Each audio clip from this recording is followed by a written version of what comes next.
بسم اللہ الرحمن الرحیم۔ سبق ہے ایوب عباسی۔ یہ اس سبق کا تیسرا اور آخری لیکچر ہے۔ مصنف ہیں رشید احمد صدیقی۔ آج کے لیکچر میں صفحہ نمبر 91، 92 اور 93 پہ بات کی جائے گی۔ ایوب عباسی یونیورسٹی کے معاملات سے، یونیورسٹی کی سیاست سے الگ رہتے تھے اور مجھے بھی الگ رہنے کا مشورہ دیتے تھے۔ ایوب عباسی اپنے عزیزوں سے، اپنے رشتہ داروں سے کچھ بہت زیادہ خوش نہیں تھے۔ ایک دن مجھ سے ملنے آئے تو رونے لگے۔ میں نے پوچھا تو باتیں بتانے لگے، وہی عزیزوں کی شکاوت، عزیزوں کا گھٹیا پن اور دنایت اور ان کا کمینہ پن۔ اس پر میں نے انہیں تسلی دی کہ آپ کے اور جو میرے عزیز ہیں ان سے فیاضی، ان سے سخاوت اٹھا لی گئی ہے۔ اگر غیر ترقی کریں تو یہ خوش ہوتے ہیں، اور اگر اپنے ترقی کریں تو یہ غم و غصے کے انگاروں پر لوٹنے لگتے ہیں، یہ حسد کرنے لگتے ہیں، اور یہ اس بات کو بھول جاتے ہیں کہ جس نے ترقی کی ہے اس نے محنت بھی کی ہے۔ یہ اس بات کو بھول جاتے ہیں۔ ایوب عباسی جو تھے وہ اپنے چاہنے والوں کی مجھ سے ملاقات کرواتے رہتے تھے، اور اس میں ان کا مقصد یہ تھا کہ میری بالمنصاحت کی، میری شرافت کی لوگ قدر کریں۔ تو وہ کچھ لوگوں کو مجھ سے اس لیے ملواتے تھے تاکہ ان لوگوں کو یہ بتا سکیں کہ رشید احمد صدیقی جو ہے اس کے دل میں بڑی انسانیت ہے اور وہ میری قدر کروانا چاہتے تھے، اسی لیے کچھ لوگوں کو مجھ سے ملاقات کرواتے تھے۔ اس کے علاوہ جس بندے کو مجھ سے ملواتے تھے، پھر میرے سے اس بندے کی رائے لیتے تھے کہ یہ بندہ جس سے میں نے آپ کی ملاقات کروائی آپ کو کیسا لگا۔ اگر میں پسندیدگی کا اظہار کرتا تو جیسے استناد کی مہر لگ گئی، جیسے تصدیق کی مہر لگ گئی، اس پر وہ بہت خوشی منایا کرتے تھے۔ دراصل بات یہ بھی تھی کہ وہ لوگوں کو مجھ جیسے معقول آدمی سے ملوانا چاہتے تھے۔ مصنف یہ کہتے ہیں کہ میں نے اپنے آپ کو معقول کہا، تو اپنے آپ کو معقول کہنا جو ہے یہ کوئی مناسب بات نہیں ہے۔ اپنے منہ سے اپنی تعریف کرنا یہ کوئی اچھی بات نہیں ہے، بڑی بھدی بات ہے، اور میرے غلط ہونے پر دال ہے کہ میں غلط انسان ہوں۔ میں نے اپنے آپ کو معقول کہا، لیکن میں مرحوم کی تحت شعور، میں مرحوم کے ذہن کی اندر کی بات کر رہا ہوں، میں مرحوم کی نفسیات کی بات کر رہا ہوں۔ وہ واقعی یہی چاہتے تھے۔ آگے چل کر مصنف بتاتے ہیں کہ ایک دفعہ مجھے ایوب عباسی بڑے اصرار سے کہنے لگے، رشید صاحب پتلون پہنا کیجئے، پینٹ پہنا کریں۔ میں نے کہا آخر کیوں؟ کہنے لگے حرج ہی کیا ہے، نقصان کیا ہے؟ میں نے پوچھا بھی آخری فرمائش کی تک کیا ہے، کیوں پہنوں میں پینٹ؟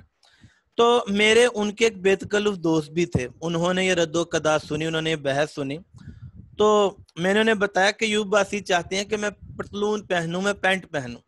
تو وہ اچھل پڑے، کہنے لگے رشید صاحب قیامت تک نہ پہنیے گا، اس نے ایک پتلون سلوائی ہے، اسے پہننا چاہتا ہے، آپ سے ڈرتا ہے، اس کی باتوں میں نہ آئیے گا، دیکھوں تو کس طرح پہنتا ہے۔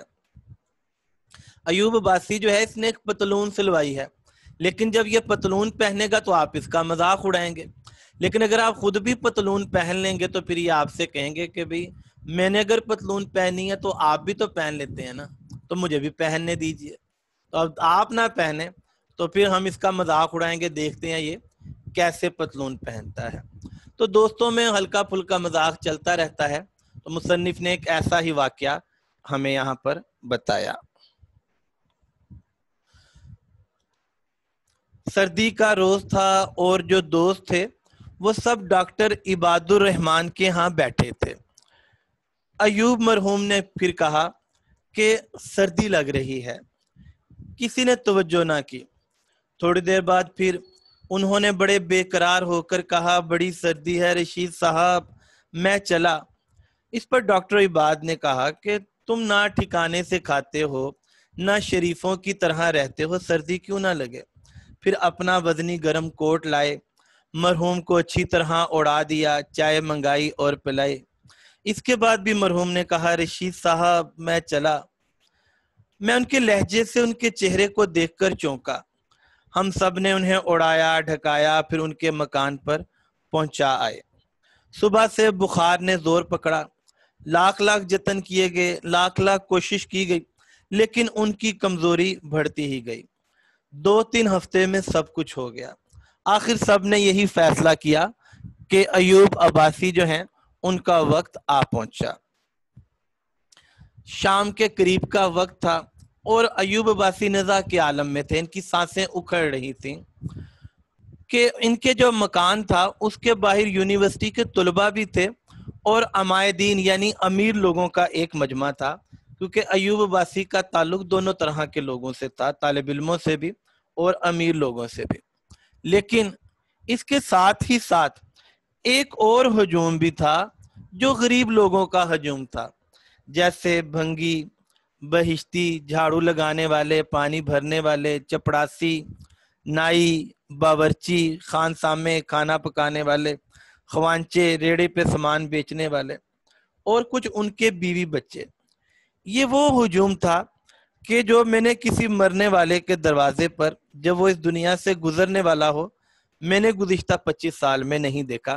میں نے اپنی پریکٹیکل لائف، میں نے اپنی عملی لائف میں، اپنی عملی زندگی میں 25 سال ہو گئے اتنا ہجوم، اتنی بھیڑ نہیں دیکھی جتنی مجھے ایوب صاحب کے مکان کے باہر نزا کے عالم میں نظر آئی۔ اصل میں مصنف بتانا یہ چاہتے ہیں کہ ایوب عباسی جو تھے وہ خدمت انسانیت کے جذبے سے سرشار تھے، بھرے ہوئے تھے، تو وہ لگتا ہے کہ ان غریبوں کے بہت کام آتے تھے، اور جس کی وجہ سے وہ لوگ جو تھے ان کے گھر کے باہر موجود تھے اور ایک افسردگی کی کیفیت تھی، سب اداس تھے، اور ایوب عباسی جو تھے وہ اس دنیا سے رخصت ہونے والے تھے اور جس پر بہت سے لوگ اداس تھے۔ بچھڑا کچھ ہی صدا سے کہ رت ہی بدل گئی، ایک شخص سارے شہر کو ویران کر گیا۔ مرحوم کو سپرد خاک کیا گیا۔ مولانا ابو بکر، یہ علی گڑھ کے شعبہ اسلامیات کے پروفیسر تھے، وہ قبر کے سرہانے کھڑے ہو گئے اور پھر انہوں نے فرمایا کہ ایوب اپنے پیدا کرنے والے کے ہاں پہنچ گئے۔ اگر تم میں سے کسی کو اس سے تکلیف پہنچی ہو، اگر تم میں سے کسی کا ایوب نے دل دکھایا ہو تو معاف کر دینا۔ گریا سب کے گلوگیر ہوا۔ یہ بات سن کر تو سب ہی رونے لگے، اور یہ لگ بات ہے کہ کسی نے روکا کسی نے نہیں روکا۔ ایک شخص جس کو غم ملا تھا، جو کہ مصنف ہو سکتے ہیں، جن کو اپنے دوست کے بچھڑنے کا غم ملا، ان کے قلب، ان کے دل کی گہرائیوں سے ایک دردناک صدا بلند ہوئی، اور وہ یہ تھی کہ ایوب عباسی نے، اور وہ یہ کہ ہمارا دل دکھایا، اس نے کیا کوئی کسی کا دل دکھایا ہوگا؟ کیا یہاں کوئی ایسا بھی موجود ہے جس پر ایوب کی خدمات کا صلہ واجب الادا نہ ہو؟ اس نے کیا کسی کا دل دکھانا ہو؟ یہ تو ہم تھے جو اس کا دل دکھاتے تھے، وہ تو ہماری خدمت میں لگا رہتا تھا اور ہم اس کی خدمت کا حق بھی ادا نہ کر سکے۔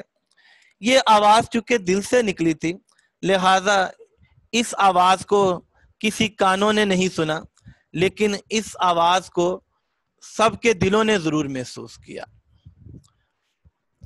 تو اگر ہم ایوب عباسی کی زندگی کو دیکھتے ہیں تو ایوب عباسی جو تھے انہوں نے اپنی زندگی میں اپنے اچھے اخلاق پیش کیے، لوگوں کے کام آئے، اور یہی وجہ تھی کہ لوگ جو تھے ان کے جانے کے بعد بہت زیادہ افسردہ ہو گئے اور ان کی کمی کو محسوس کرنے لگ گئے۔ تو ہمیں بھی خدمت انسانیت کرنی چاہیے اور ہمیں بھی اچھے اخلاق کو پیش کرنا چاہیے۔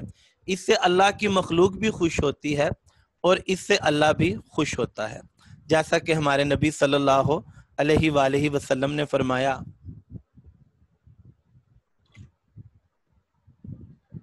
تمام مخلوقات اللہ تعالیٰ کی عیال ہیں، اور اللہ تعالیٰ کو اپنی مخلوقات میں سے وہ شخص بہت پسند ہے جو اس کی عیال یعنی مخلوق کے ساتھ اچھا سلوک کرتا ہے۔ اس کے ساتھ ہی یہ سبق ختم ہوا۔